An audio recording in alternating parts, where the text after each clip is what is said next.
Dios le bendiga, doctor César Vidal. ¿Cómo está? Un gusto para nosotros poder tenerlo en este programa Generación. Encantado de estar aquí y además para abordar un tema como el que están ustedes mencionando y he podido escuchar a Fabricio en los últimos minutos. Sí, César, qué gusto de tenerte en este programa, siempre hemos querido invitarte. Estamos, siguiendo tu trabajo, la publicación de tu último libro y también la censura, ¿no? Vemos que YouTube, las redes, están cuestionando mucho algunos comentarios tuyos en cuanto al reseteo mundial y otros temas también. Cuéntanos cómo va eso. Bueno, hoy reanudamos la 7ª temporada del programa La Voz con la noticia de que YouTube nos censuraba, nos sacaba por 2 semanas de la red YouTube por el anuncio, ni siquiera el programa del Gran Reseteo, porque el programa del Gran Reseteo se emite por suscripción en cesarvidal.tv. Nos sacaba fuera por el anuncio del programa del Gran Reseteo que estaba dedicado a Bill Gates y evidentemente era impensable que pudiéramos hablar de Bill Gates saliéndonos de la ortodoxia, saliéndonos de lo que se puede decir en las redes sociales. Es la segunda vez que nos han censurado y se supone que si nos censuran por tercera vez estamos fuera de YouTube.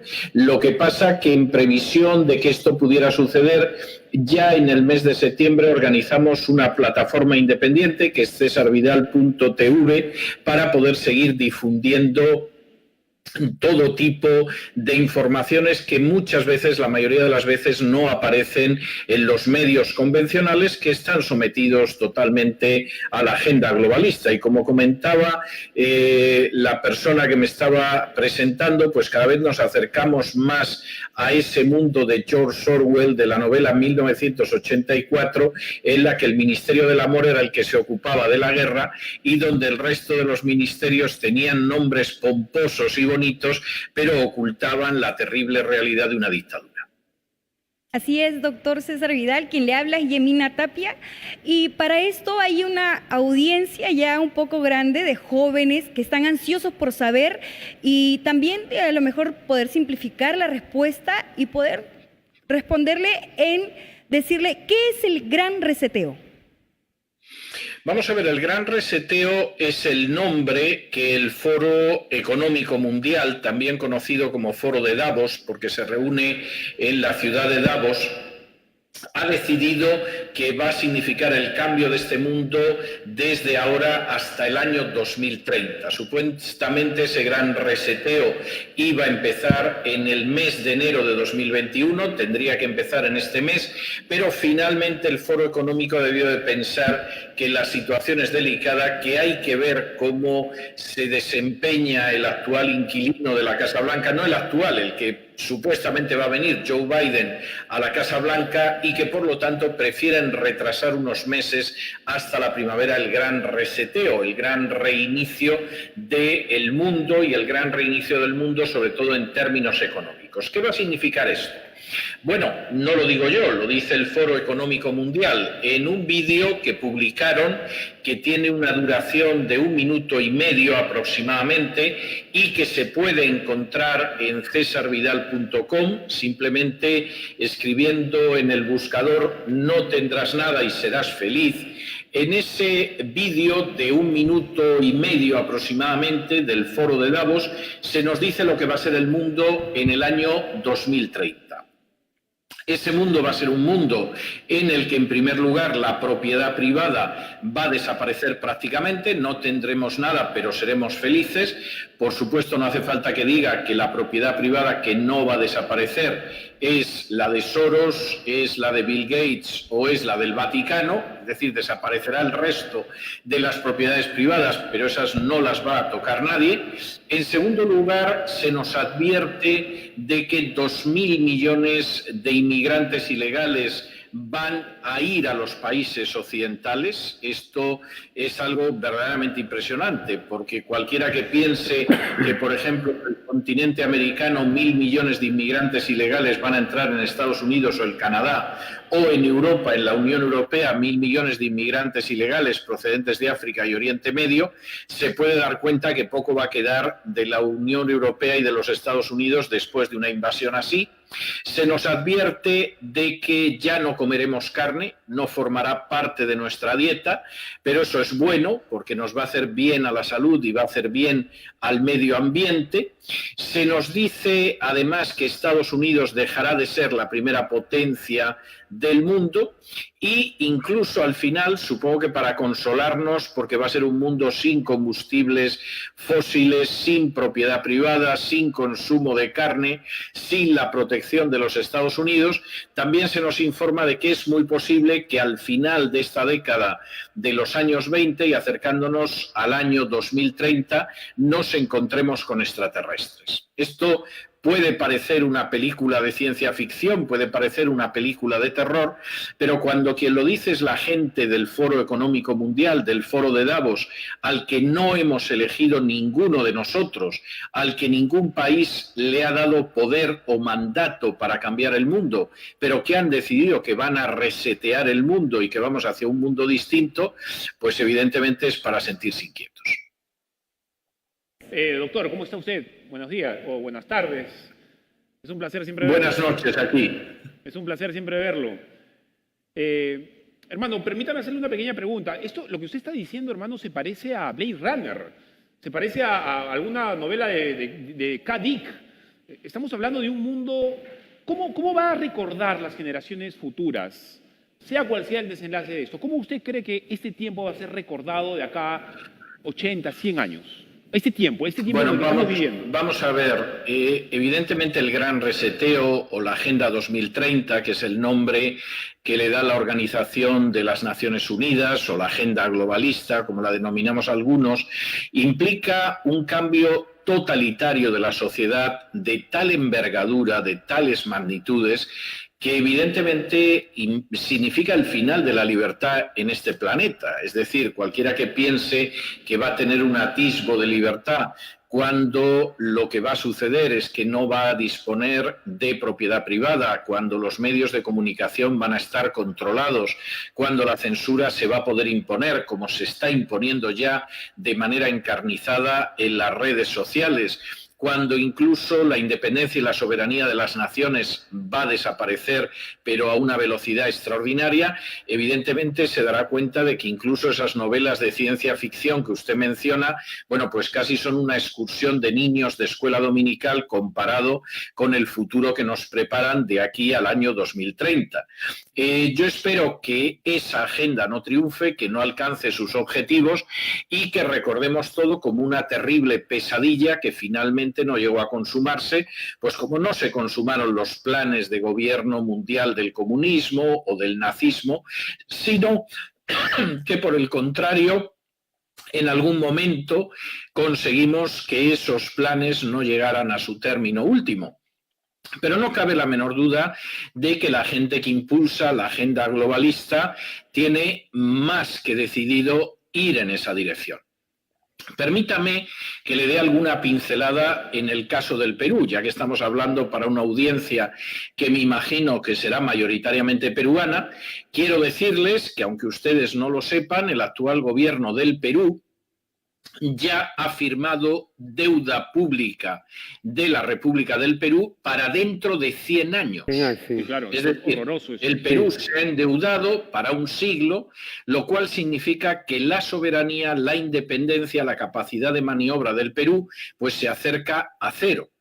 Quiero decirles también que este año tienen unos desafíos de carácter electoral que no son pequeños y quiero decirles que además ustedes han vivido una situación muy convulsa institucionalmente en que se produjo la salida del presidente Vizcarra. A continuación vino un presidente que supuestamente con eso de que era pro familia y pro vida iba a encauzar bien el camino del Perú, duró 4 días en el poder. Yo creo que un caso de cobardía como ese seguramente no se registra en toda la historia del Perú. Y finalmente ahora mismo hay un gobierno abiertamente globalista que tiene la intención de empujar al Perú pues hacia una situación en la cual electoralmente el país va a ir hacia la agenda globalista, hacia un cambio de constitución y hacia su conversión en un mero protectorado de eso que David Rockefeller llamaba la cábala secreta con la cual queremos crear un mundo solo. Doctor César, también nos gustaría saber el inicio. ¿Cuál es la prehistoria del gran reseteo? ¿Tiene que ver algo el marxismo, el capitalismo? Vamos a ver, nosotros vivimos en un mundo que es muy distinto del mundo en el que nacimos algunos. Yo nací todavía en un mundo que era el mundo de la Guerra Fría, donde había un bloque comunista dirigido por la Unión Soviética que se enfrentaba con un bloque capitalista dirigido por Estados Unidos y donde había una serie de países entre medias que eran el campo de batalla entre el bloque comunista y el bloque capitalista. Ese es el mundo en el que algunos de nosotros nacimos. No es el mundo en el que usted nació, porque ese mundo desapareció a inicios de la última década del siglo XX y aunque mucha gente todavía se cree que vive en la época de la Guerra Fría, ya vivimos en un mundo totalmente distinto. Es como si ustedes los han llevado a vivir a Chincha y se empeñan en que no, que siguen viviendo todavía en Lima. Pues no, usted empeñese en que está en Lima, pero cuando salga a la calle no se va a encontrar las calles de Lima, se va a encontrar las calles de Chincha porque está en Chincha ahora. Y eso sucede ahora mismo precisamente con el mundo en el que vivimos. Es un mundo que cambia, es un mundo que no es el de la Guerra Fría y es un mundo en el cual la gran amenaza de dominio mundial es la de la agenda globalista. Agenda globalista que el propio David Rockefeller definió como una agenda que impulsa una cábala secreta, son palabras no mías, sino de David Rockefeller, y esa cábala secreta pretende crear un mundo solo y pretende crear un mundo solo con una nueva estructura social y económica.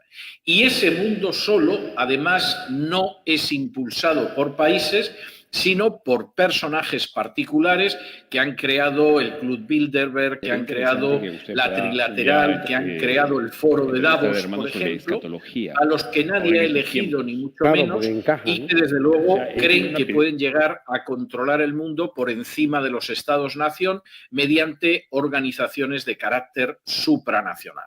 De manera que no es el marxismo, no es el capitalismo, pero no cabe la menor duda de que el peso de alguna de las grandes instancias de capital es indiscutible e innegable y tampoco cabe duda de que esa agenda globalista va avanzando y da lo mismo que avance por la izquierda o por la derecha. Avanza exactamente igual. En algunos casos, para su avance se basa en partidos situados a la derecha, en otros casos se basa en partidos situados a la izquierda y a veces, como en el caso de España o el caso de Argentina, en partidos de la izquierda o de la derecha. Da lo mismo porque la agenda sigue avanzando.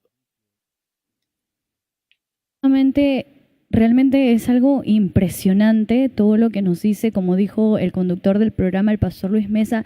Seguimos su trabajo, doctor César Vidal, la que le saluda es Tania Ríos.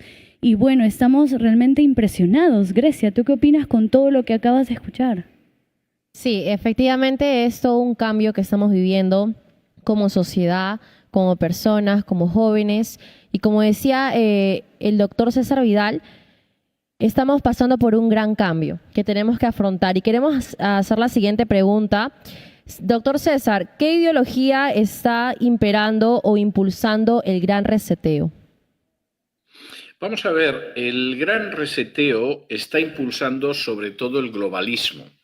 Y el globalismo se basa en una serie de dogmas políticos, sociales y económicos que no son exactamente lo que hemos visto ni en los sistemas socialistas ni en los sistemas capitalistas, y que además pueden ser apoyados a izquierda y derecha. Por ejemplo, entre esos dogmas está la creencia en el calentamiento global, un calentamiento global que, de acuerdo a la agenda globalista, derivaría fundamentalmente de la acción del hombre.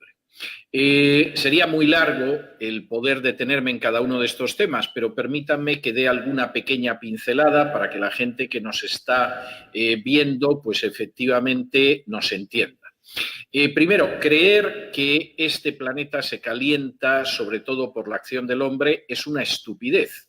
Y es una estupidez, además, demostrable históricamente. El planeta Tierra ha vivido 3 periodos todavía más calientes que el actual periodo, y son 3 periodos en los que el ser humano ni tenía automóviles, ni tenía aviones, ni cosa parecida. En el siglo XIII a.C.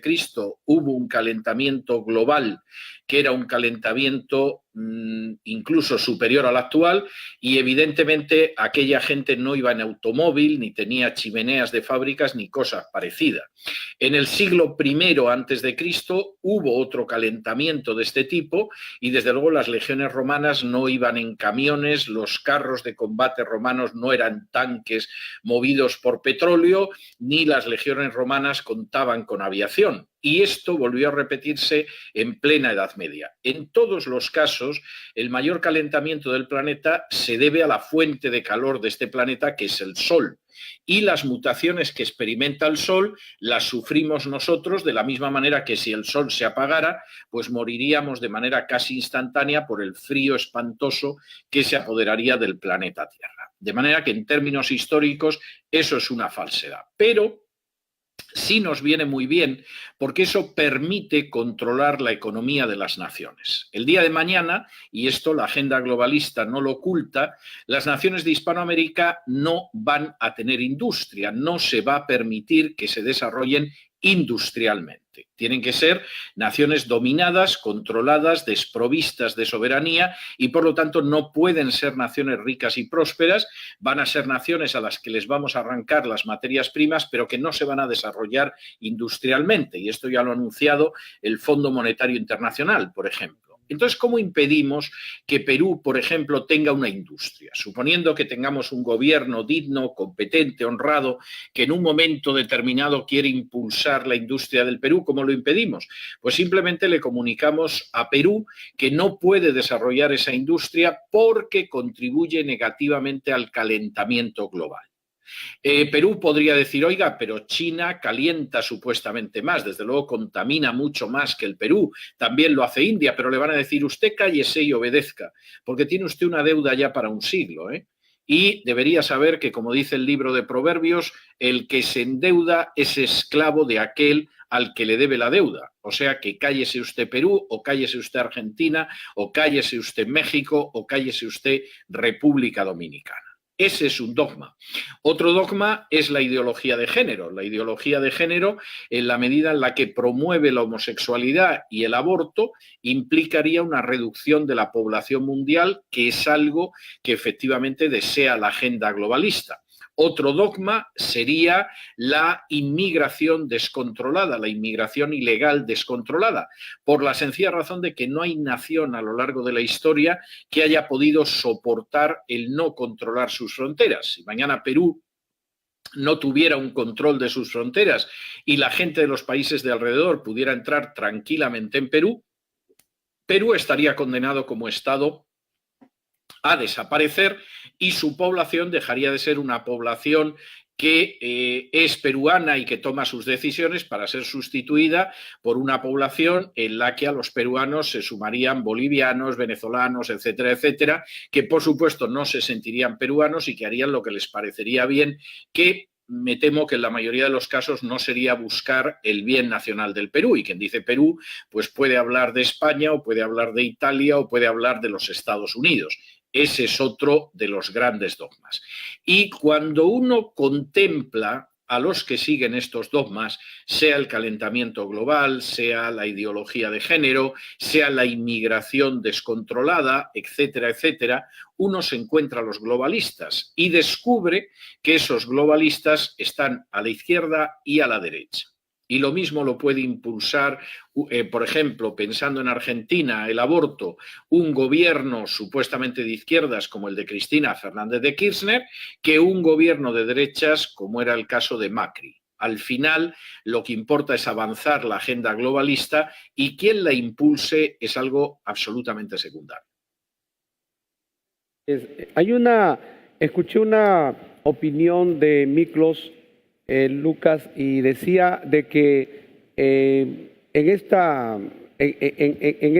este trabajo del gran reseteo y de la agenda globalista, en donde están pues dos poderes, el poder financiero y el poder tecnológico, él decía de que lo que están haciendo ahora es alquilar, o sea, controlar gobiernos, están influyendo en gobiernos, están imponiendo presidentes, prácticamente están violentando la soberanía de un país, invirtiendo mucho dinero en campañas a través de organismos, de ONGs y otras políticas, y de esa manera están prácticamente poniendo presidentes. Y el otro trabajo también de los organismos internacionales, o sea, estamos viendo que hay todo un orquestamiento mundial que está trabajando en ese sentido. Bueno, concedí una entrevista, creo que de más de hora y media, a Miklos para hablar del gran reseteo y de mi libro Un mundo que cambia y en fin, fue una experiencia bastante agradable en su momento y veo que él ha continuado con estos temas posterior a esa entrevista. Yo creo que hay varios poderes que influyen. Sin duda, el poder esencial, como decía el propio David Rockefeller, es esa cábala secreta de la cual conocemos algunos miembros. Es decir, todo el mundo sabe que Soros es un icono, George Soros es un icono de la agenda globalista. Todo el mundo sabe que Bill Gates es otro de los personajes esenciales en la agenda globalista. Todo el mundo sabe, salvo que quiera cerrar los ojos, que el Papa Francisco y el Vaticano son una pieza clave de la agenda globalista y su última encíclica, el Fratelli Tutti, es absolutamente un manifiesto en favor de la agenda globalista. Eso no tiene ningún género de duda, pero hay otros personajes que son menos conocidos. Les voy a poner un ejemplo que indica hasta qué punto esto no es fruto de una visión conspiranoica, es algo que se puede comprobar. Si van ustedes, espero que no lo hayan borrado de Internet, pero si van ustedes todavía a Google y escriben Our Guardians, nuestros guardianes, se van a encontrar con una foto maravillosa en cuyo centro está el Papa Francisco, a su izquierda hay un cardenal negro, a su derecha está la señora Rothschild, y después hay una serie de personajes que aparecen descritos en esa página web y que forman parte de esas grandes oligarquías financieras y tecnológicas. Y además tienen la desvergüenza de definirse como Our Guardians, nuestros guardianes. Vivimos en un mundo que necesita guardianes, por supuesto no nos han dejado elegir a nuestros guardianes, pero ya sabemos que han decidido que entre esos guardianes está lo mismo la banca Rothschild, que está el Papa Francisco y la Santa Sede, que está el Foro de Davos o otras organizaciones de ese tipo. Y esos poderes, que es verdad que en muchos casos son tecnológicos, en otros casos son poderes financieros, en otros casos son poderes de carácter social y en otros casos son poderes de carácter espiritual, factor en el que hay gente que no entra, pero que es muy importante entrar, efectivamente tienen una agenda de dominio mundial y el que no lo quiera ver, pues ciertamente peor para él.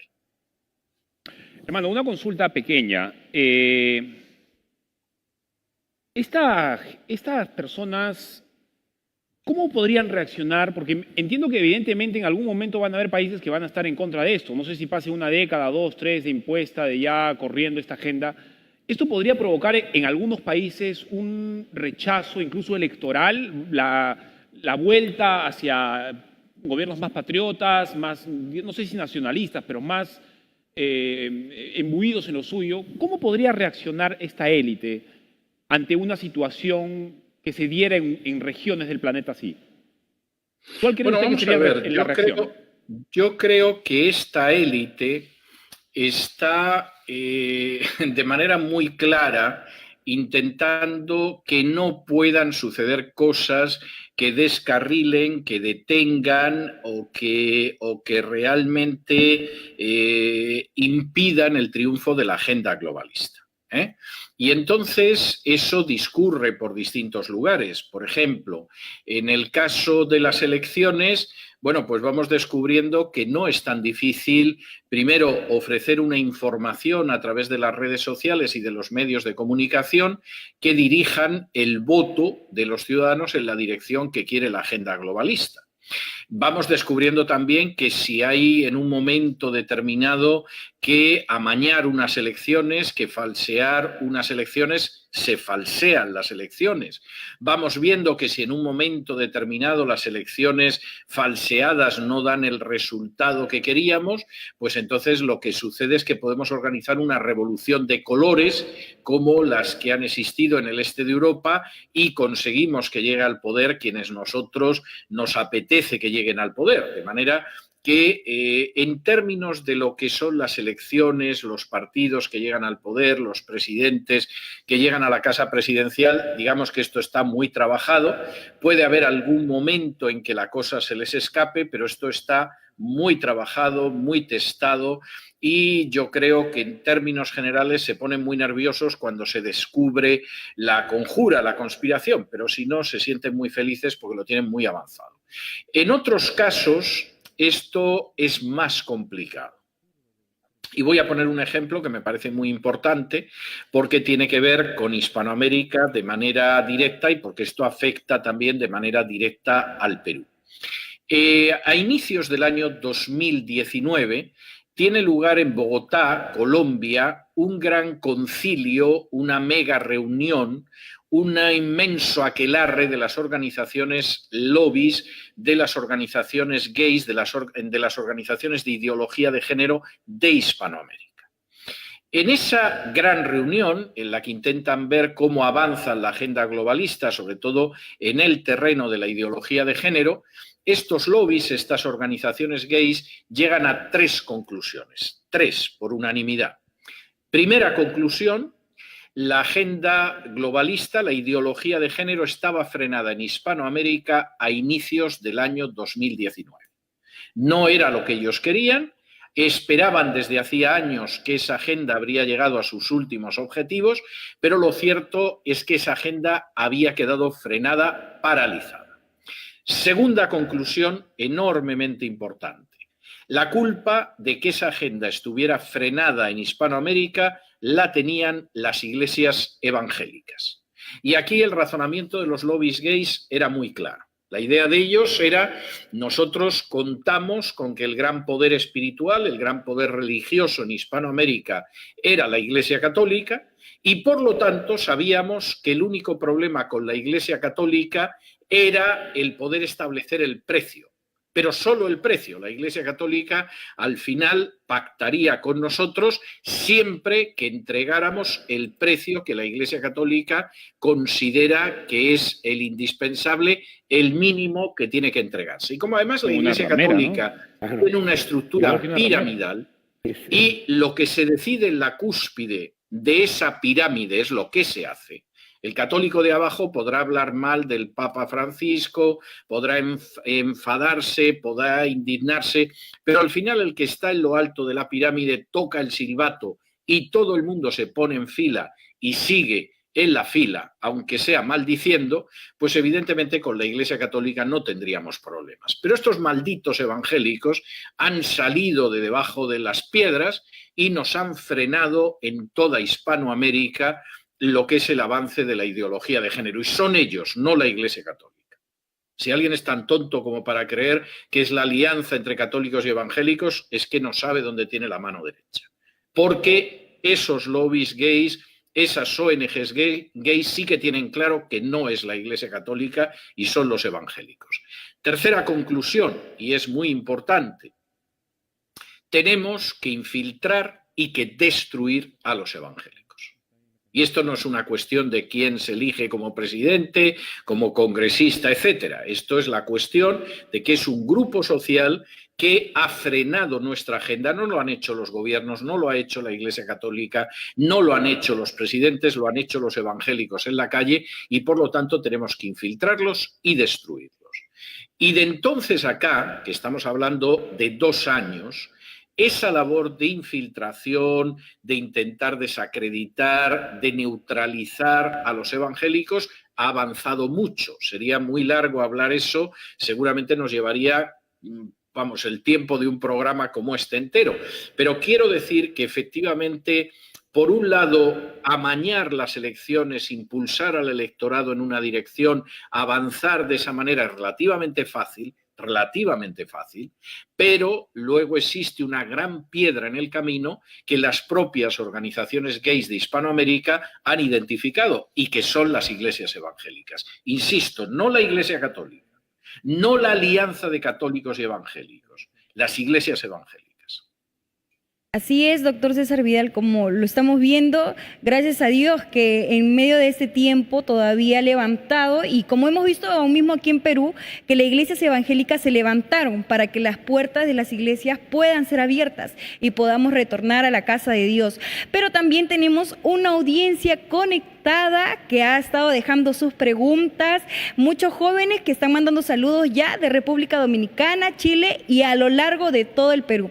Pero queremos leerle esta siguiente pregunta que ha dejado la audiencia, a ver si producción ahí nos ayuda con la pregunta, y nos dice lo siguiente Richard: ¿las vacunas contra el COVID forma parte del reseteo?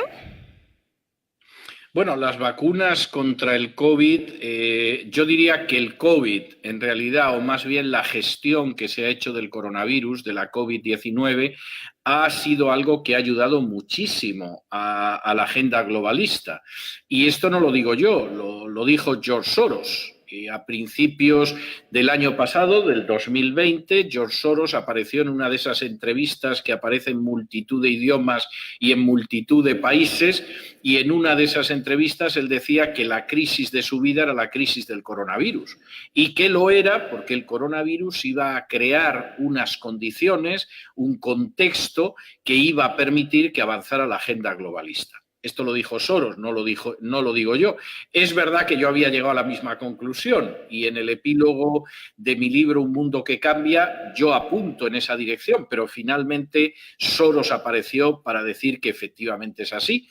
Y no cabe la menor duda de que la mala gestión del coronavirus ha permitido poner en funcionamiento multitud de experimentos sociales. Es decir, de pronto pues hemos visto hasta qué punto los medios de comunicación dicen lo que les digamos que digan, hasta qué punto la población hace lo que le digamos que hace, hasta qué punto podemos ocultar datos o manipularlos y la pobre población pues obedece, hasta qué punto les decimos que se pongan una mascarilla o que mantengan una distancia social. Perdón, que por cierto no tiene ninguna relevancia al final frente al coronavirus, entre otras cosas porque, por ejemplo, si alguien estornuda como yo ahora y tengo coronavirus, esa nebulización no se queda paralizada a 2 metros de distancia, sino que vuela 30 metros. Imagínense ustedes si tuviéramos que mantener una distancia social de 30 metros entre unos y otros, pero no cabe la menor duda de que esta epidemia es una epidemia que ha permitido testar y comprobar hasta qué punto se puede manipular a millones de personas, ha permitido arruinar totalmente a los países y colocarlos en una situación de debilidad para enfrentarse con la agenda globalista, y a día de hoy no sabemos en qué va a acabar. Una última nota en relación con la vacuna. A diferencia de otras personas, yo no soy contrario a las vacunas de por sí. Yo creo que hay vacunas que han salvado la vida de la gente, seguramente menos de lo que se piensa, pero han contribuido a salvar muchas vidas. Creo que son un avance médico y, en principio, yo no soy contrario a las vacunas en general. Pero, desde luego, no seré yo quien se ponga una vacuna que tendría que haber tardado unos 5 o 6 años en comprobarse que esa vacuna funciona y que quieren vendernos e inyectarnos en 6 meses. no seré yo quien se ponga una vacuna que, por ejemplo, en lugares muy azotados por el coronavirus, como es el caso del estado de Nueva York, en Estados Unidos, se da la circunstancia de que médicos y enfermeras han dicho que ellos no se la ponen de momento porque ha pasado muy poco tiempo y no lo ven seguro.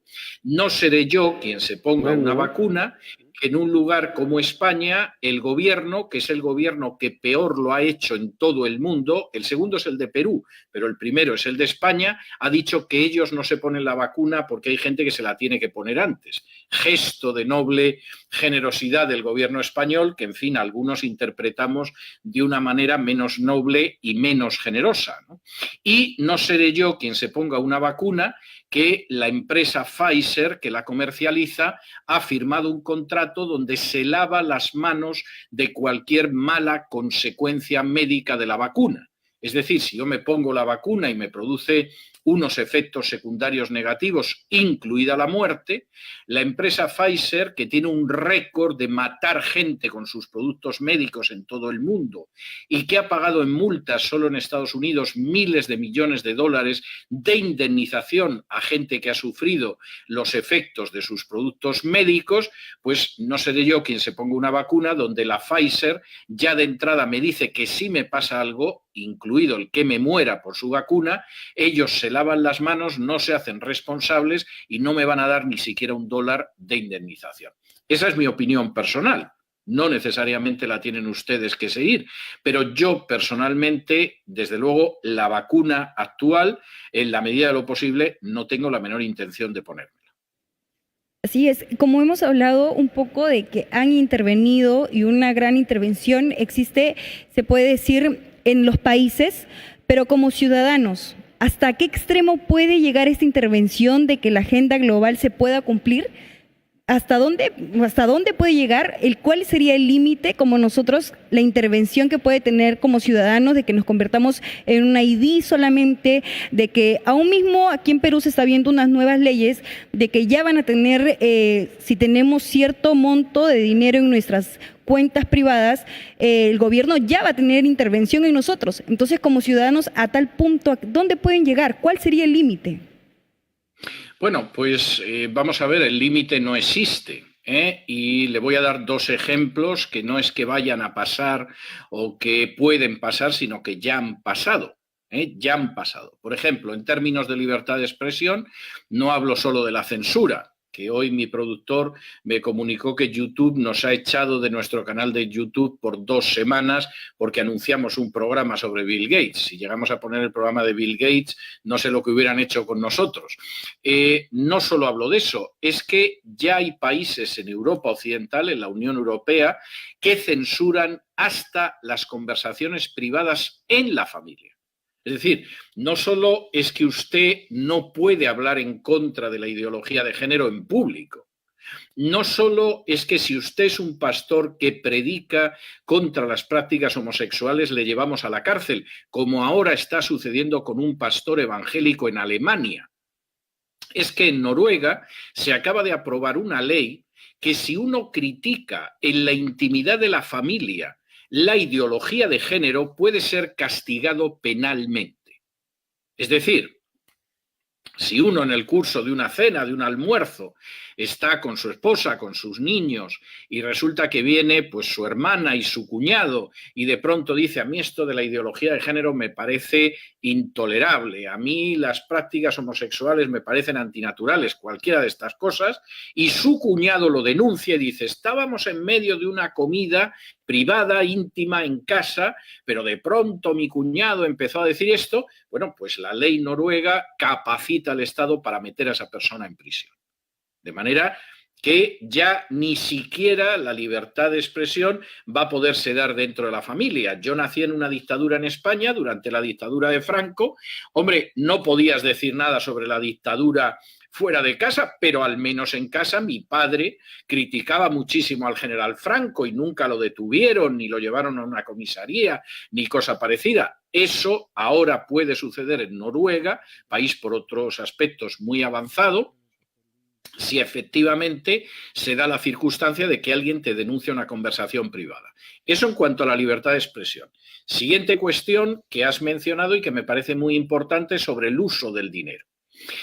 La norma de Perú es una copia de una norma canallesca, criminal, infame, que en su día impuso en España un ministro de Hacienda que se llamaba Cristóbal Montoro, que si en España hubiera justicia estaría en prisión.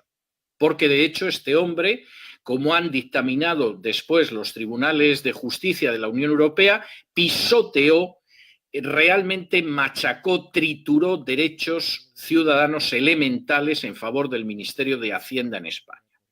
¿Qué decidió el señor Montoro, criminal que sigue yendo por las calles pero que debería de estar en una lóbrega mazmorra?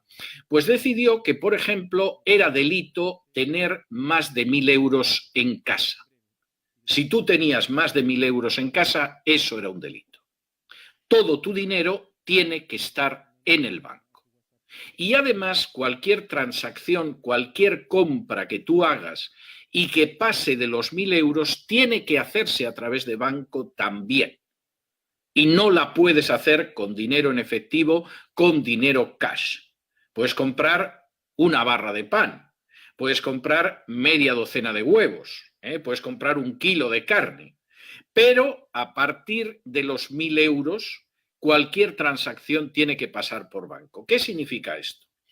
Esto significa que si en cualquier momento se produce un corralito, una crisis financiera, una situación que colocaría a muchas familias en una situación difícil, tú no puedes disponer del dinero que has ahorrado con tu trabajo a lo largo de tu vida para enfrentarte con esa situación. Porque el dinero lo tenemos a buen recaudo para ayudar a nuestros amigos de la banca. Y decidiremos el dinero que te dejamos sacar a la semana. A lo mejor a la semana, pues somos generosos y te dejamos sacar $25 o menos. Pero en cualquiera de los casos tú no puedes utilizar tu dinero, con lo cual te tenemos absolutamente apresado. Porque es que hasta para salir del país necesitas algo de dinero. Tendrás que pagar un tren, tendrás que pagar un autobús, tendrás que pagar un billete de avión. Ni los sueñes. Te tenemos controlado. Y cuando yo vi que esa medida se aprobaba en Perú, que por cierto se están aprobando medidas muy inquietantes y muy preocupantes en los últimos meses, yo inmediatamente pensé, bueno, ya los han reducido a la situación de España. Su dinero va a ser un dinero que efectivamente no van a poder disponer de él con libertad, van a tener controlada la libertad económica de los peruanos que tengan por lo menos un poquito, un mínimo de libertad económica.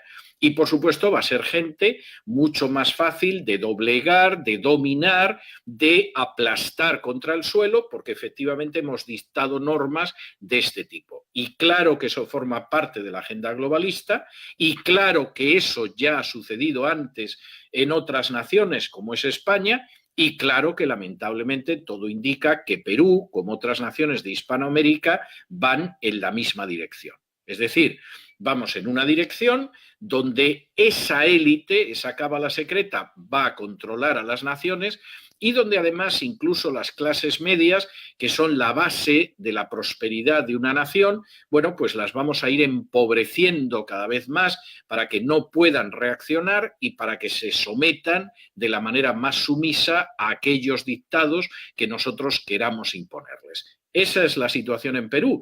Y me da un inmenso pesar, porque el Perú es una nación a la que yo amo entrañablemente, pero yo me voy dando cuenta de todo lo que sucede en Perú y de verdad que es estar viendo una película que ya has visto en otros cines.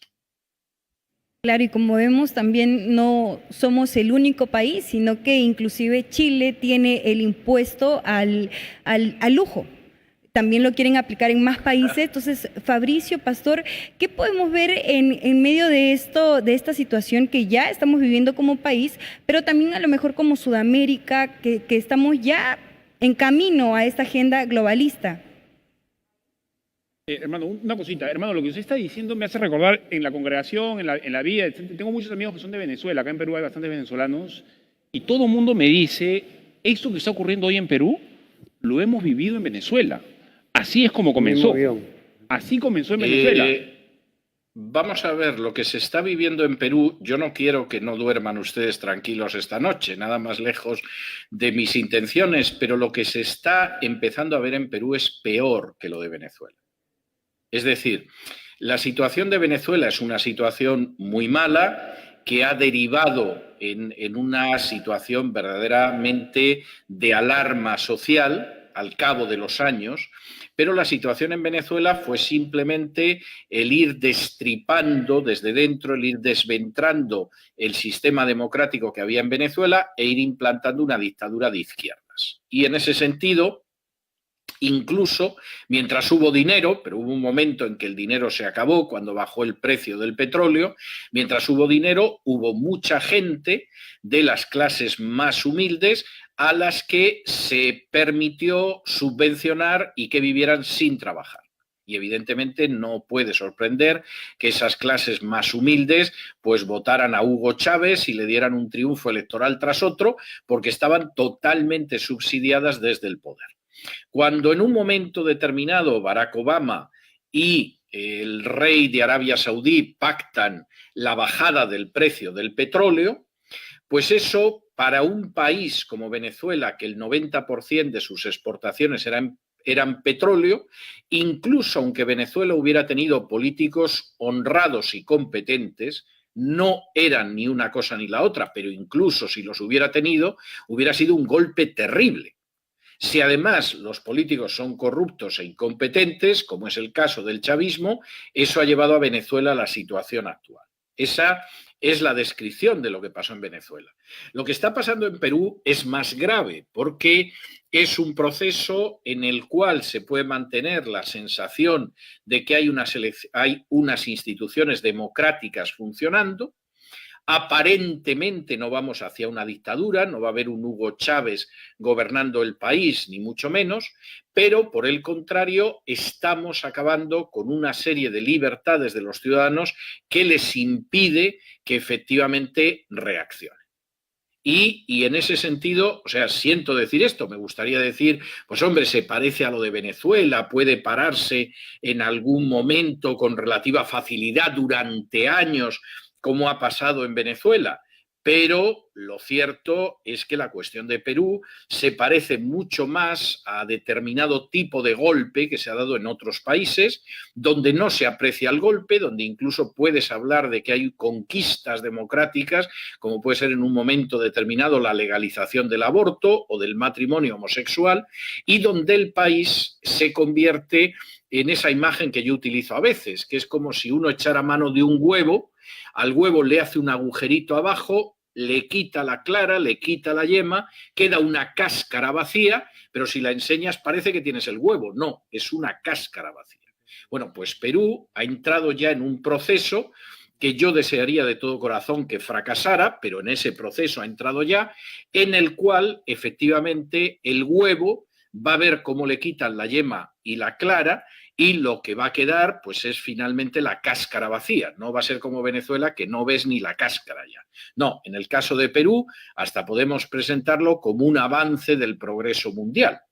Y si en las próximas elecciones efectivamente acaba llegando al poder pues un presidente conservador pero cobarde, como el que duró 4 días en Perú, que sería muy católico, iría mucho a misa, sería muy pro familia, sería muy pro vida, pero aguantó 4 días, y eso es bochornoso. No hay que tener solo un perfil ideológico, hay que tener integridad y valentía también. O si llega uno como el actual, que está situado claramente en la agenda globalista, pues el futuro del Perú es desaparecer como nación soberana, porque ya ha ido dando una serie de pasos en esa dirección. Por ejemplo, endeudarse para 100 años. Es algo sorprendente, en realidad, como dice, ¿no? Aparentemente no estamos viviendo pues bajo democracia, pero aparentemente lo estamos haciendo, pero como dices, también mencionó anteriormente, los medios de comunicación también tienen mucho que ver en todo esto con el lenguaje que ellos manipulan. Realmente tratan de aparentemente engañar a las personas que todo está bien, pero no lo es, no es así. Bueno, vamos a ver, no es que aparentemente intenten engañar, engañan con una desvergüenza Creo que ni les interesa. verdaderamente Sí. pasmosa. Es decir, vamos a ver, no van a hablar de aborto, porque aborto suena mal. No van a hablar de que acaban con vidas inocentes, porque eso es darle la razón al que está enfrente. Les van a hablar a ustedes de los derechos sexuales y reproductivos de la mujer. ¿Y quién estaría en contra de los supuestos derechos sexuales y reproductivos de la mujer? Pero no es nada más que el letrero para enmascarar el aborto. Les van a hablar a ustedes de leyes en contra de la discriminación por razón de género, y eso suena bien, una ley que es contraria a la discriminación, en ese caso por razón de género, pero eso es simplemente el letrero con el que velan, con el que tapan que el que no se someta a la ideología de género lo van a destruir, le van a decretar la muerte civil. En un momento determinado, cuando ustedes defiendan la familia y la vida, dirán que son ustedes la ultraderecha, los fanáticos religiosos o los fascistas. Mientras que aquellos que pretenden acabar con decenas de miles de vidas en los abortorios cada año, pues son las estandartes del progreso y el avance social en el Perú. Es decir, esta manipulación es algo que yo creo que ustedes ya han visto en más de una ocasión. Y, por supuesto, es algo que va a ir a muchísimo peor, eso no lo duden. Y por si tienen dudas sobre cómo funcionan los medios de comunicación, recuerden ustedes las primeras manifestaciones de evangélicos que se manifestaban delante del legislativo, que había una auténtica multitud delante de las instituciones en contra de leyes de ideología de género, y la prensa, por supuesto, no sacaba a nadie ni sacaba esas manifestaciones. Es decir, de alguna manera, si ustedes quieren que la gente se entere de la realidad, no de la falsedad con el cartel de realidad que ofrecen la mayoría de los medios de comunicación, pues van a tener que entrar en medios de comunicación independientes. Es decir, igual que ahora están ustedes transmitiendo esta entrevista, tendrán que pensar en cómo transmitir en este medio o en otros medios parecidos aquello que los medios no cuentan, o cómo van a acudir a medios como es el caso de los programas que yo dirijo, que cuentan lo que la mayoría de los medios ocultan, porque deja de manifiesto las vergüenzas de la agenda globalista. Y entonces esa es la situación en la que ustedes se encuentran. Sí, Pero- hermano, permítame hacer dos preguntas finales, hermano. Primero, ¿cuál debe ser entonces el rol de la iglesia? Porque sabemos que Jehová reina, él sigue sentado en su trono. Y la segunda pregunta es, hermano, ¿qué consejo le daría a usted? Porque lo he escuchado mucho, sobre todo entre jóvenes cristianos devotos de sana doctrina, que están buscando comunidades autosostenibles en algún lugar en donde el Estado difícilmente pueda llegar. ¿Qué les diría usted a ellos? ¿Es correcto ese pensamiento o no? Bueno, vamos a ver, hay varias cuestiones ahí. En primer lugar, yo creo que la función del pueblo de Dios, de los discípulos de Cristo, Jesús la dejó expresada con enorme claridad en el capítulo 5 del Evangelio de Mateo, cuando dijo: vosotros sois la sal de la tierra y vosotros sois la luz del mundo. Y esa sal, que es la que evita que en un momento determinado se pudra, se corrompa la sociedad, no puede quedarse en el salero. Es una sal que tiene que actuar para evitar que esa sociedad se pudra y se corrompa, como la sal en la época de Jesús actuaba precisamente como elemento de preservación, de conservación. Y esa luz del mundo, que no es una luz más, es la luz del mundo, no se puede apagar, o como dice Jesús, no se puede colocar debajo del almud, tiene que iluminar a los demás, porque si esta sociedad que no tiene luz es una sociedad donde esa luz no brilla, seguirá caminando en tinieblas, tropezará y se romperá la crisma nacional en algún momento de su historia. Y por lo tanto, la Iglesia lo que tiene que ser es ser sal y luz. ¿Esto en qué se traduce? Esto, hablando en términos prácticos, ¿a dónde va? Bueno, va a que recordemos la doctrina clara de la Biblia del cuerpo de Cristo, bajo la cabeza de la Iglesia, que es Cristo, porque los creyentes bíblicos creemos que la cabeza de la Iglesia es Cristo, no un señor que vive en Roma, Amén. sino que es Cristo. Bajo la cabeza que es Cristo hay gente que es mano, hay gente que es pie, hay gente que es rodilla, hay gente que es cadera, pero todos intentamos, conjuntados y bajo la dirección de la cabeza que es Cristo, aportar a nuestra sociedad esa sal y esa luz.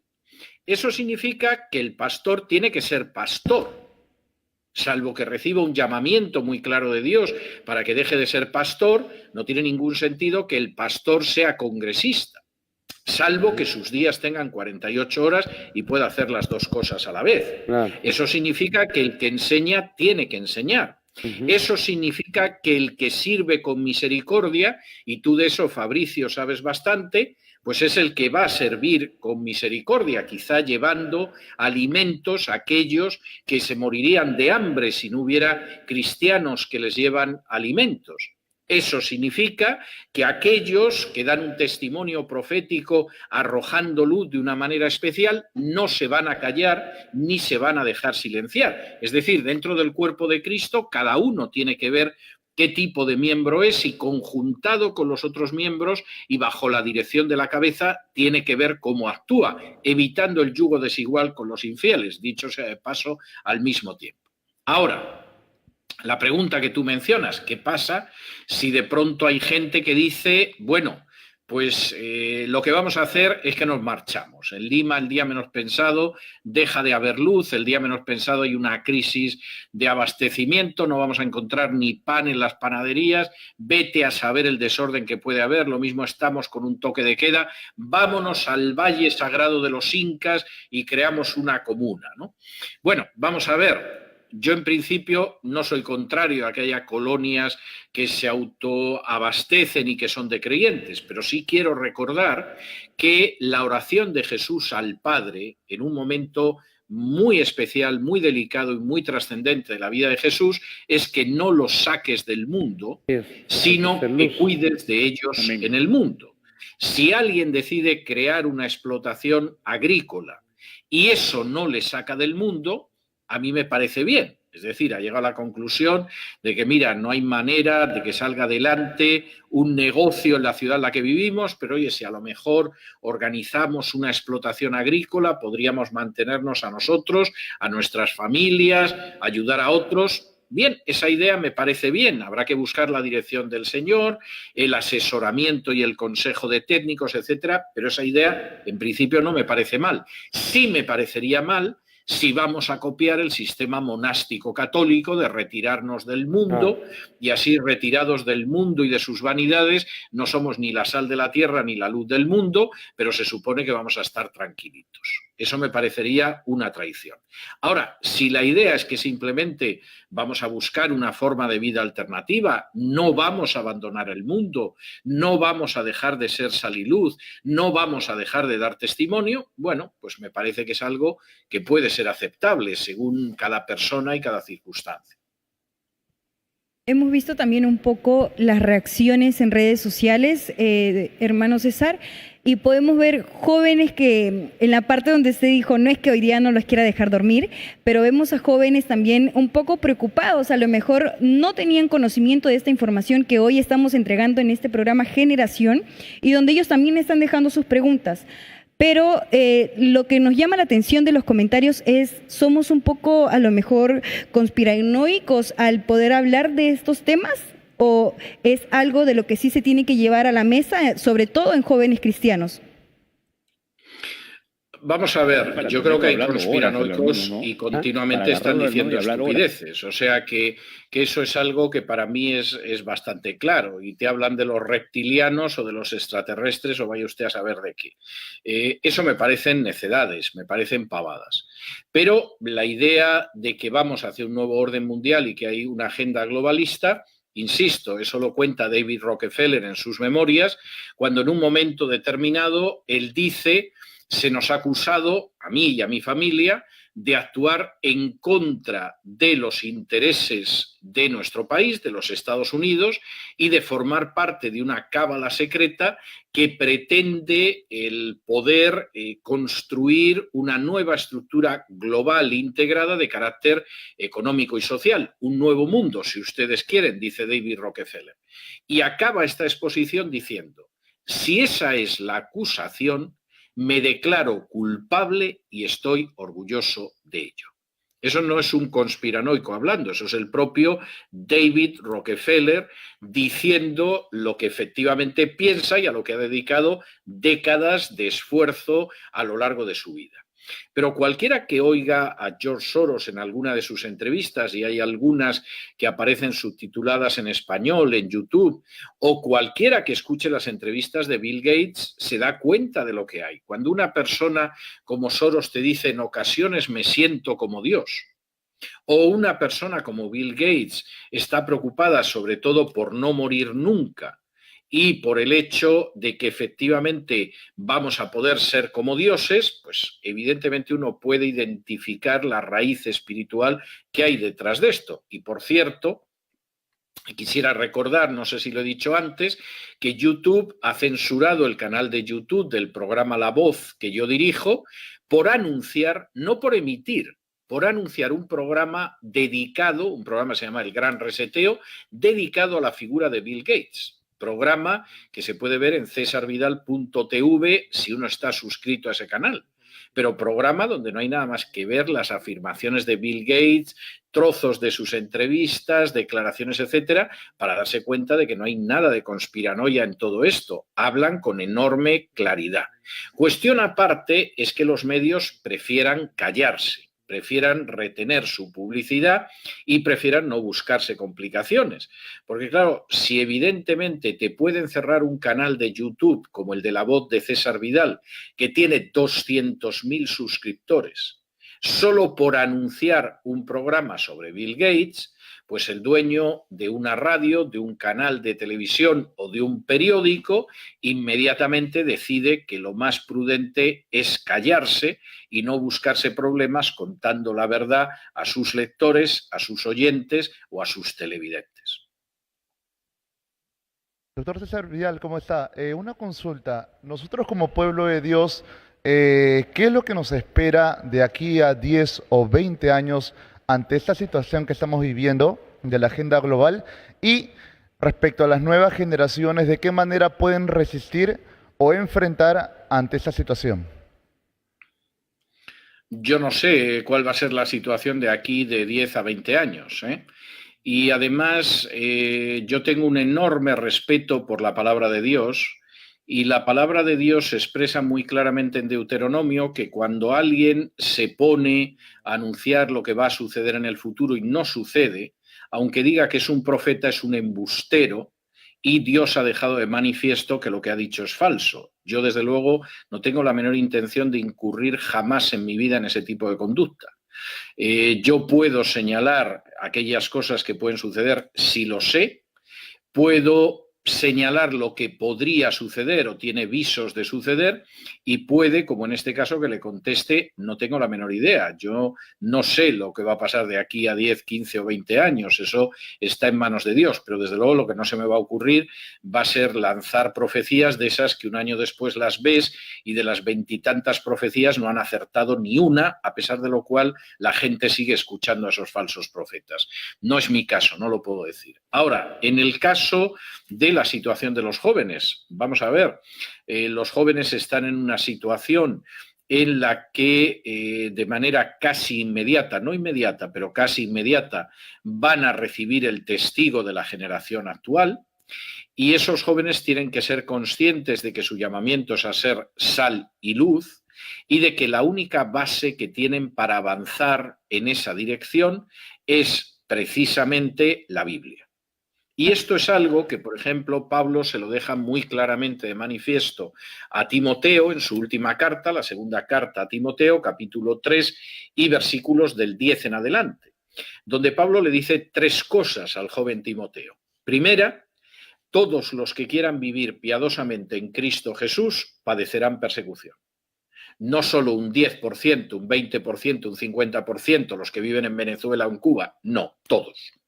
Esa persecución a veces puede implicar el exilio, la muerte, la cárcel, a veces las burlas de tus compañeros de universidad, a veces las risas de tus compañeros de escuela, a veces el desprecio de tus compañeros de trabajo, pero todos los que quieren vivir piadosamente en Cristo Jesús padecerán persecución. Segundo, aquellos que engañan irán de mal en peor engañando a los demás y engañándose a sí mismos, llegando a creerse sus propias mentiras.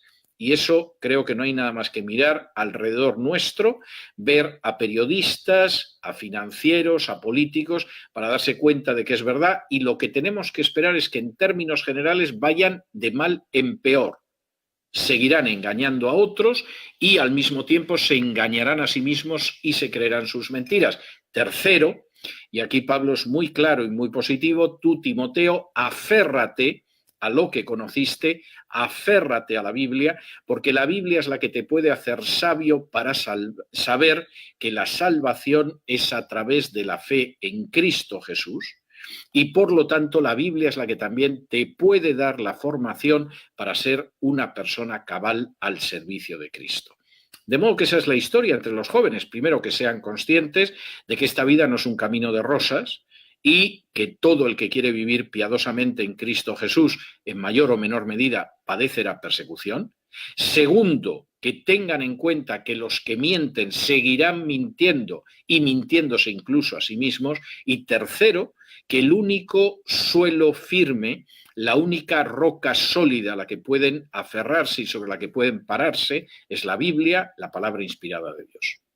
Hablando de Es la los gran jóvenes, importancia del tema, Tania, de lo que estamos hablando, pero también nos gustaría poder resaltar el comentario de nuestra amiga y compañera aquí de Generación de Catherine Lobato, a quien le enviamos un fuerte saludo, y donde nos dice el comentario: la agenda globalista es una realidad, por favor comprendamos la importancia del tema. También tenemos a Jimena Maita y nos dice en el siguiente comentario: pues debemos manifestarnos como sociedad civil y formar plataformas de control y resistencia. Tenemos el arma más poderosa, la verdad, la lectura de la realidad tal como Dios nos las muestra en su palabra escrita a través de la creación y que nos deja en la Biblia.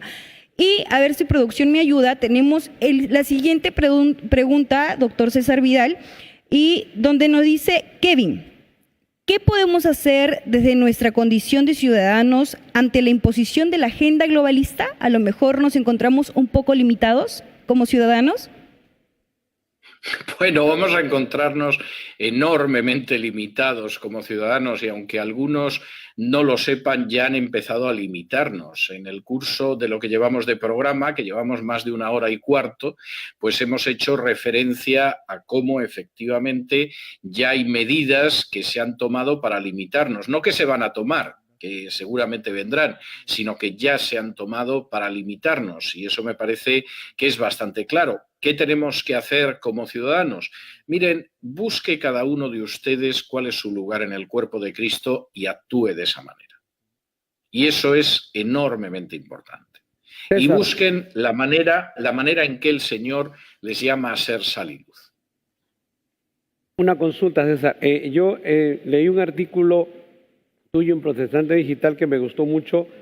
Los datos que se daban ahí eran interesantes porque se hablaba, el artículo era tuyo y hablaba del crecimiento de la población evangélica en Latinoamérica. Me interesó mucho porque el dato que dabas era que en el año 63 el pueblo evangélico se situaba entre el 7%, o sea, el 93%. En el año 75.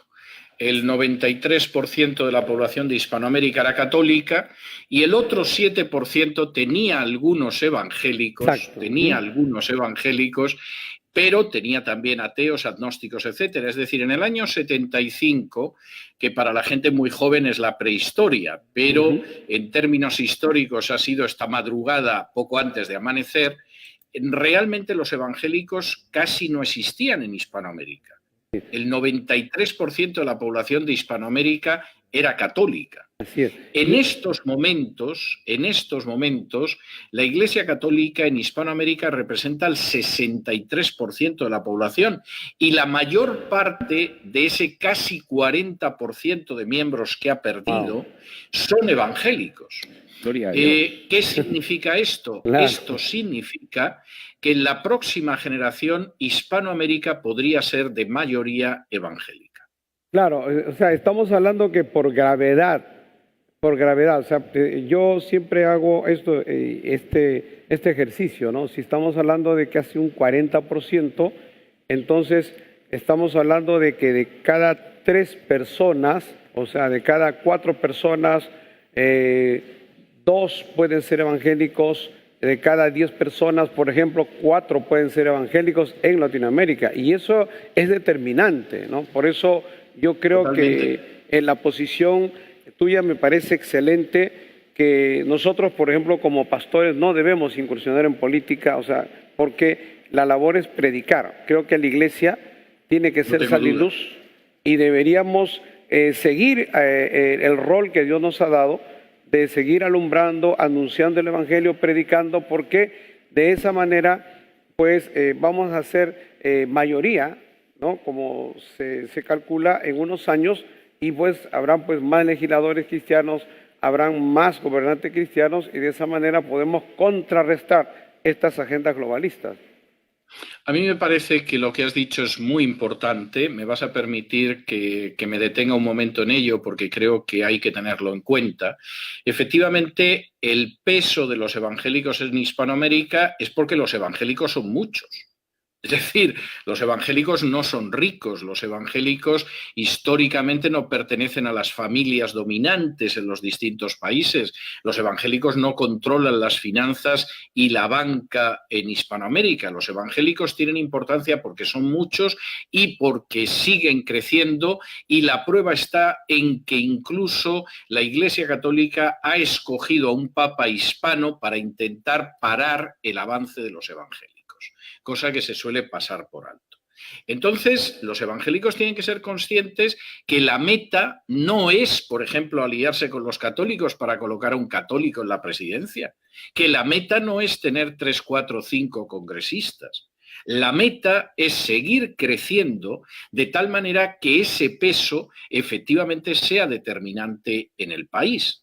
Yo no estoy en contra de que haya congresistas evangélicos, me parece bien, y además si hay un número importante, pues todavía mejor, o sea, no soy contrario a eso, pero nuestra meta no es ayudar a la Iglesia Católica a controlar las instituciones del país. Nuestra meta no es que finalmente haya un católico que llegue a presidente, para que luego haga lo que otro católico ha hecho hace unas semanas, huyendo al cabo de 4 días.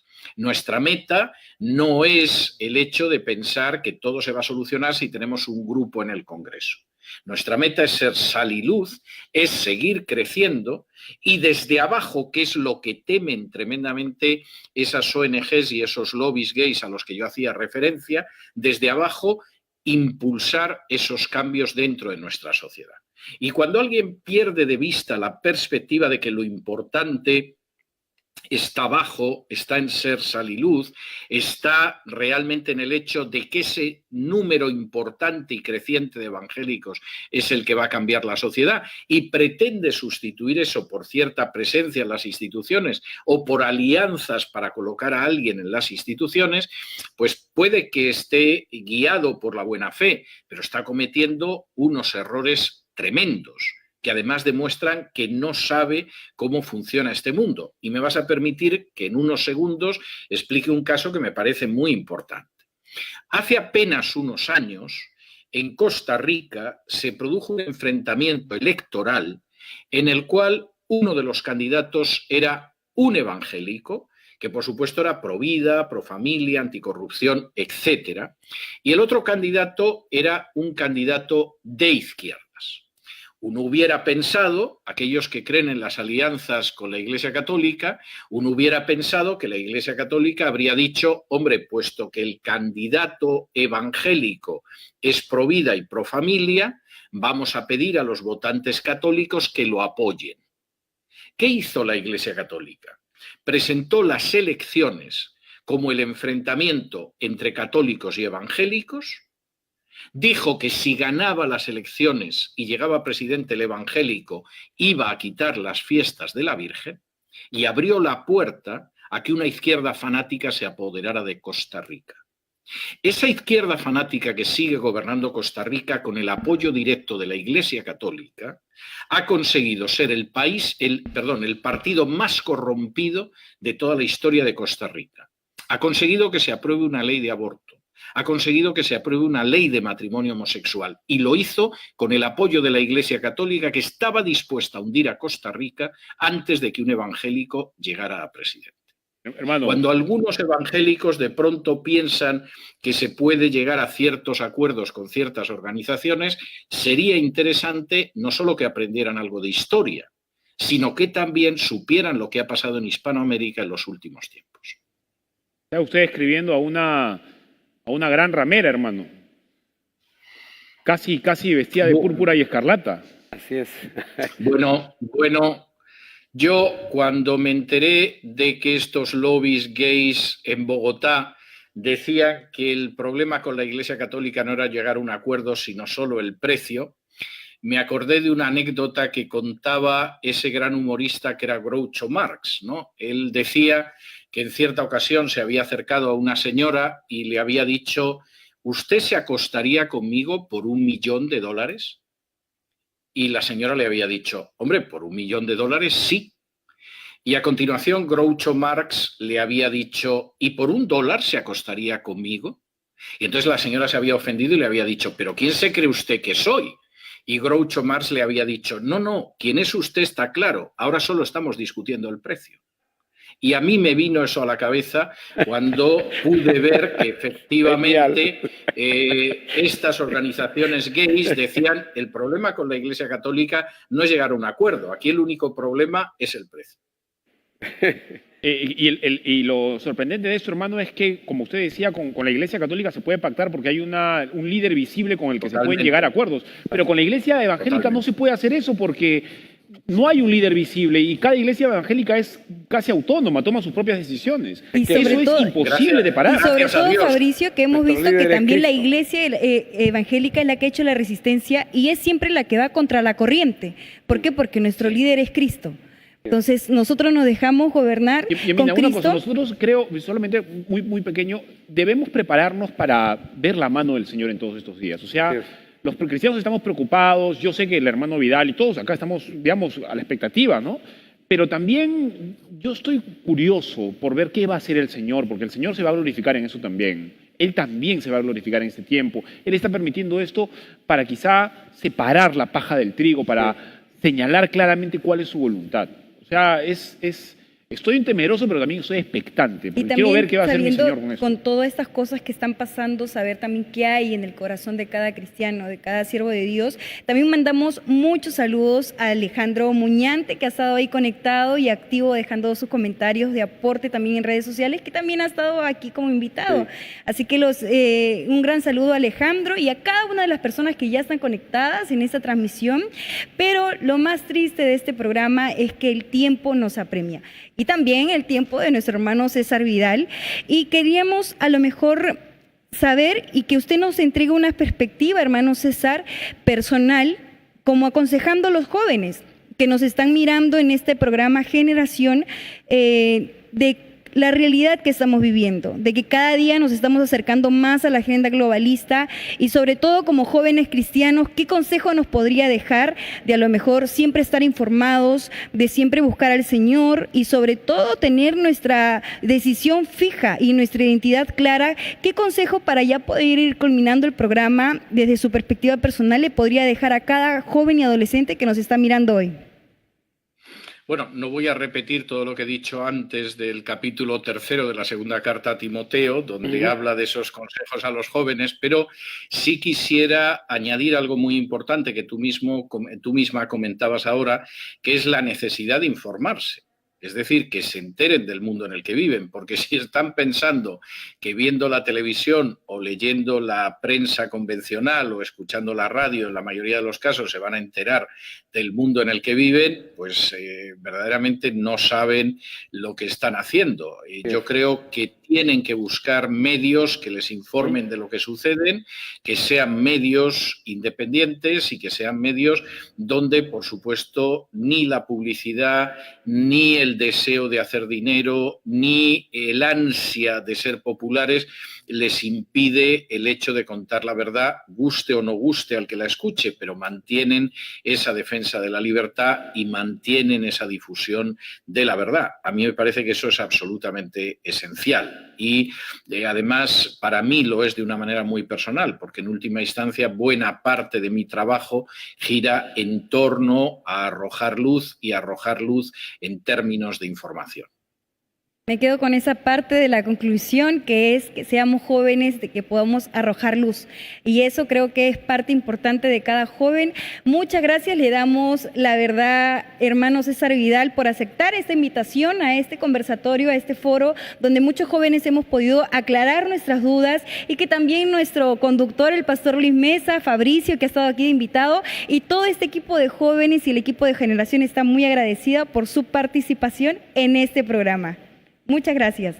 Gracias. Ha sido un placer, a la orden, Gracias. y para cualquier cosa que me necesiten ya saben que no tienen nada más que ponerse en contacto conmigo. Estoy encantado de servirlos. Muchas gracias. Muchas gracias, doctor y hermano César Vidal. Yemina, quería hacer una pequeña acotación con lo que dijo el doctor César Vidal acerca de los jóvenes y dejarse engañar. No se dejen engañar, no solamente lo que vean en televisión o en redes sociales es la verdad, busquen fuentes confiables. El programa anterior también tuvimos a Richard Barren, él también da información en su página. En la página del doctor César Vidal también hay buena información, informémonos. Para esto es este programa, para llevar luz de información a todos los jóvenes que nos ven, pero también queremos... Lo que nos decía también Tania, Exacto. aquí el doctor, pero también nos gustaría saber, Tania, aquí las impresiones de nuestros compañeros, como ya hemos estado bien activos y leyendo ya los comentarios de redes sociales de todas las personas que nos han estado dejando, la verdad que sus comentarios de aporte, sus preguntas, todos los comentarios y también de los países que nos han estado sintonizando, Tania, pero también nos gustaría saber las impresiones de Joel, a lo mejor una pequeña conclusión, Joel. Yemina, bueno, sí. Yo como estudiante en San Cabe Marcos, mencionar que Joel pertenece a la FEC, la Federación Cristiana de Estudiantes. yo estoy en San Marcos y justo estoy en la Facultad de Ciencias Sociales, estudiando la carrera de Geografía, y me quedé impresionado porque todo lo que cuenta el hermano César Vidal es cierto. A nosotros nos enseñan desde calentamiento global y también nos enseñan las relaciones dentro del espacio, ¿no? Entonces, y cómo estos gobiernos intentan también, el gobierno mundial, ahora lo que veo es que intentan agarrar los territorios de los países para entrar por medio no solo de la política, sino también por medio de la parte social, intentando hacer una ingeniería social dentro de las personas, dentro de la sociedad. Y creo que cada estudiante tiene que no dejarse mover por la agitación y la propaganda, ¿no? La agitación y la propaganda que estos pensamientos del globalismo intentan hacer. Intentan mover a las masas haciendo todo esto para poder llegar a sus propósitos. Llegar, tal vez dominar, ¿no? Dominar a los países y entrar con sus ideologías por medio del lenguaje aún más, ¿no? Ellos se mueven mucho toman a un autor llamado Foucault, si no me equivoco, es un filósofo, disculpen si no lo pronuncio un poco mal, pero él habla mucho de las relaciones de poder y también habla mucho también de lo que es el lenguaje. Y el lenguaje le sirve mucho para poder llegar al poder, para poder tomar el poder en diferentes escalas, ¿no? familiar, social, a nivel mundial. Entonces creo que mucho de lo que habla el hermano César Vidal es muy real, se está sucediendo actualmente y hay que estar atento, cada estudiante, cada persona, hay que estar atento, cada hermano, ¿no? Y poder, como dijiste, hay que informarnos bien, mucho, ¿no? Fabricio, pastor, también nos gustaría saber su perspectiva de este tema, que es, ya hemos hablado de la agenda mundial, pero también de este tema que hemos hablado con el doctor César Vidal, y nuestro hermano también, y de lo cual nos ha enriquecido mucho en esta tarde, por lo menos en lo personal lo digo, porque a lo mejor del reseteo no estábamos tan informados, pero ¿cuál es la perspectiva que ustedes a lo mejor personal pueden tener respecto a esto? A lo mejor la iglesia, ¿qué resistencia puede hacer? ¿Qué conclusión nos podría entregar, Pastor Ruiz? Bueno, yo doy gracias a Dios por César, porque siempre su opinión es esclarecedora. Y bueno, Es importante lo que dijo al final, me parece interesantísimo cuando habla de que la iglesia tiene que no perder el enfoque. Exacto. Me parece interesantísimo, porque eso de lo que ha sucedido en Costa Rica, yo me di cuenta de que dentro de, si la iglesia entra a un entorno político, la iglesia va a ser utilizada, ¿no? Definitivamente. O sea, la iglesia no está para eso, la iglesia está diseñada para, no, yo creo, y siempre lo predico y lo digo, Fabricio, la iglesia no ha sido creada para gobernar, sino para predicar. Exacto. Y para mí eso es claro. Además, hermano, nosotros predicamos el evangelio del reino, es decir, la Exacto. buena noticia de un reino que viene. Exacto. De un reino, y esto y no es una democracia lo que No. nosotros estamos predicando. Nosotros estamos predicando un reino, una monarquía con un rey absoluto, cuya voluntad es absoluta y que es eterno, y que es infalible, y que tiene la potestad, porque es su voluntad, de cambiar corazones, de rescatar realmente a lo vil y a lo menospreciado. Creo que ese es el enfoque que no debemos perder. Predicar el evangelio como está en la Biblia, el decirle a este mundo permanentemente la verdad. Y la verdad, aunque ofenda, aunque sea difícil de aceptar, aunque sea difícil de escuchar, es tan sencilla, pero tan dura, es decirle al mundo arrepiéntete y cree en Cristo, cree en este evangelio. Y hay otra posibilidad. Eso yo saludo a cada uno de ustedes, hermanos, porque lo están haciendo dentro de los inconvenientes del mundo y las cosas que existen, lo están haciendo bien. Eso es lo que hay que hacer, no perder la perspectiva. Sí, exacto. Y si hay algún cristiano que quiere hacer política, que sepa que tiene en la Biblia probablemente uno de los muy pocos ejemplos de un creyente que hizo política y que se llamaba Daniel. Ese hombre no gobernó, ese hombre fue un consejero. Pero para ser Daniel fue un hombre pues, tocado, ¿no? Era un hombre muy especial, Está dentro de un carácter muy especial. Los planes del Señor también, ¿no? Dentro de los planes de Dios. Sí, él puede usar. Y sobre todo que Daniel también era un joven que se veía de ejemplo, no tan solamente en su ámbito espiritual, sino que también en su estricto rigor que tenía de que era disciplinado. Entonces, esas características como ser humano también se pueden rescatar de Daniel, que era un joven disciplinado, que era estudioso. Entonces, todas esas cosas son las que nos nutren a nosotros como jóvenes. Además que en lo personal tenía un testimonio. O sea, un cristiano hoy que quiere hacer política tiene que... ¿Cómo ustedes pueden ver si esa persona es un cristiano realmente que va a hacer las cosas bien o que podría hacerlas? Es como está en su casa, cómo está con sus hijos, con su esposa, cómo lleva su ministerio de sacerdote en su casa. Ese puede ser un buen ejemplo para ver si él va a ser un buen político. Y sobre todo con estos temas de coyuntura que hemos estado hablando, lo importante, ya que hemos hablado de Daniel, es poder rescatar que él, a pesar de su momento difícil, siempre estuvo con su confianza en Dios. Entonces, a pesar de esta agenda globalista, siempre nuestra confianza como jóvenes cristianos, como pueblo de Dios, siempre tiene que estar, como el pastor Luis decía, es que nuestro gobernante es Cristo. Entonces, Pastor Luis, para ya ir cerrando el programa, ¿qué consejo le podría dar a cada joven que está aquí sintonizándonos todavía y a lo mejor decirle que a pesar de todo esto hay que informarnos, saber que la venida de Cristo está cerca? Sí, es interesante porque yo veo asocio mucho lo que es el gran reseteo, la agenda globalista como un anticipo, es como un ejercicio del diablo para el sistema del anticristo, o sea, es como una preparación.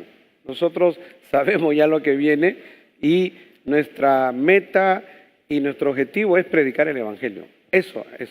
Nosotros tenemos que seguir predicando el evangelio y aunque alrededor nuestros hayan truenos, relámpagos y suceda lo que suceda, nosotros no podemos dejar ese objetivo. Casi como la calistenia que se hace antes de entrar a la final del mundo, ¿no? Sí, es como si estuviesen preparando para lo verdadero, ¿no? Para no fallar, digamos. Es ¿no? verdad, exactamente. Entonces, ya hemos llegado a esta parte más triste del programa, que es la parte final. Nos despedimos todo el equipo de Generación, una vez más de ustedes, y lo esperamos hasta el próximo lunes con la ayuda del Señor, con estos temas. Siempre déjenos sus comentarios, compartan la transmisión, porque sabemos que como es de bendición para ustedes, también puede ser de bendición con los que con su compartir pueden llegar. Que Dios les bendiga mucho. Este ha sido su programa Generación.